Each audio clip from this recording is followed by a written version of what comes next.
राजमाता राष्ट्रमाता स्वराज्य प्रेरिका, राजमाता राष्ट्रमाता स्वराज्य प्रेरिका माँसाहेब जिजाऊ, तुमच्यानंतर तुमच्या या मातीत 395 वर्षांनी जन्माला आलेल्या या शिवकन्याकडून तुम्हाला मानाचा मुजरा. मी लोटस इंग्लिश स्कूलची विद्यार्थिनी श्रुती दीपक जाधव, इयत्ता 9वी, तुमच्या समोर या वक्तृत्व स्पर्धेत विषय मांडते गोष्ट शिवाला घडवणाऱ्या जिजाऊंची. 12 जानेवारी 1598 साली सिंदखेड राजा येथील लखुजीराव जाधव ह्या सरदारांच्या राजघराण्याच्या घरी एक मुलगी जन्माला आली. आणि ती साधारण नव्हती, ती मुलगी साधारण नव्हती. साक्षात माँ तुळजाभवानीच्या रूपात माँ जिजाऊ जन्माला आल्या. माँ जिजाऊ ह्या कधी साधारण नव्हत्याच. माँ जिजाऊ ह्या कधी साधारण स्त्री नव्हत्याच. त्यांनी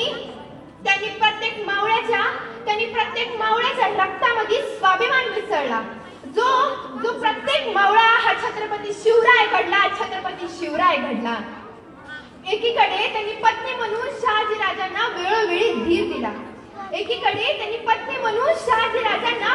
धीर दिला. ज्यांनी शिवबांच्या मातृत्वाबरोबर गुरुतत्वही स्वीकारलं, त्या माता तुम्हाला साधारण वाटतं नाही ना. माँसाहेबांच्या संस्कारांनी, माँसाहेबांच्या विचारांनी, माँसाहेबांच्या ज्ञानांनी छत्रपती शिवरायांना इतके प्रभावशाली केले की त्यांनी हे स्वराज्य निर्माण केले.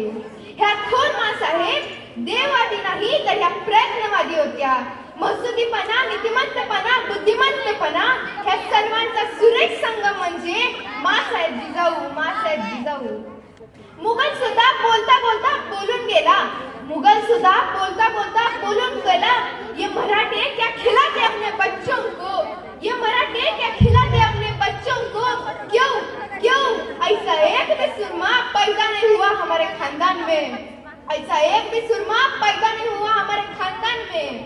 माँसाहेबांच्या संस्कारांनी मुघलाला सुद्धा थरका फुटवला होता. या वक्तृत्व स्पर्धेतून वाटलं माँसाहेब तुमच्याशीच बोलावं. तुमच्याच प्रेरणेने उभा केलेले स्वराज्य, शिवरायांनी उभा केलेले स्वराज्य आता हरपलं जातंय. माँसाहेब हे स्वराज्य आता हरपलं जातंय.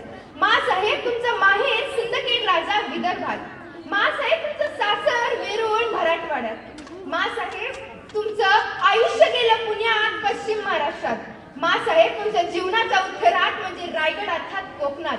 उभ्या महाराष्ट्राची जोडलेली तुमची ही नाळ, माँसाहेब उभ्या महाराष्ट्राची जोडलेली तुमची ही नाळ, अहो आराधनेच्या पार्श्वभूमीवरती नीतिमंत शिवराज्य उभं करत तुम्ही विखुरलेल्या देश बांधवांना एकतेच्या सूत्रात दोन पोरत शिवराज्याचं जनक घोरत तुम्ही उभा केलं. माँसाहेब तुमचं आयुष्य हे आज आम्हा प्रत्येकासाठी प्रेरणादायक आहे. माँसाहेब तुमचं हे आयुष्य आज आम्हा प्रत्येकासाठी प्रेरणादायक आहे. माँसाहेब तुम्हीच म्हणता ना, इतिहासाचं ज्ञान नसलं तरी चालतं पण इतिहासाची जाण असली पाहिजे. इतिहासाचं ज्ञान नसली तरी चालतं पण इतिहासाची जाण असली पाहिजे. माँसाहेब आज शंभूराजांच्याच महाराष्ट्रामध्ये जेव्हा शंभूराजांना विरोध होतो, तेव्हा छत्रपती शंभू महाराज की जय म्हणणारे, छत्रपती शिवाजी महाराज की जय हे जय म्हणणारे मावळे शांतता असतात. माँसाहेबांनी जर छत्रपती शिवरायांना घडवलं नसतं, छत्रपती शंभूराजांना घडवलं असतं तर काय झालं असतं. अगर शंभूराजे ना होते तो तुम आज किसी पतझड़ में पत्ते की तरह झड़ रहे होते. अगर शंभूराजे की गर्दन बलिदान न देती तो तुम आज किसी औरंगजेब के घर में उन औरंगजेब का कलमा पढ़ रहे होते. माँसाहेबांनी हे शौर्य तुमच्या आमच्या मनापाशी आणून उभा केलंय. जब जब मावळे तलवार उठाएंगे भगवा पेट डोलेगा. जब मावळे तलवार उठाएंगे हिंदू का रक्त भी खोलेगा. एक दिन ऐसा आएगा छत्रपती शंभूराजे जे माँसाहेब जिजाऊंच्या संस्कारांनी घडलेले धन्यवाद.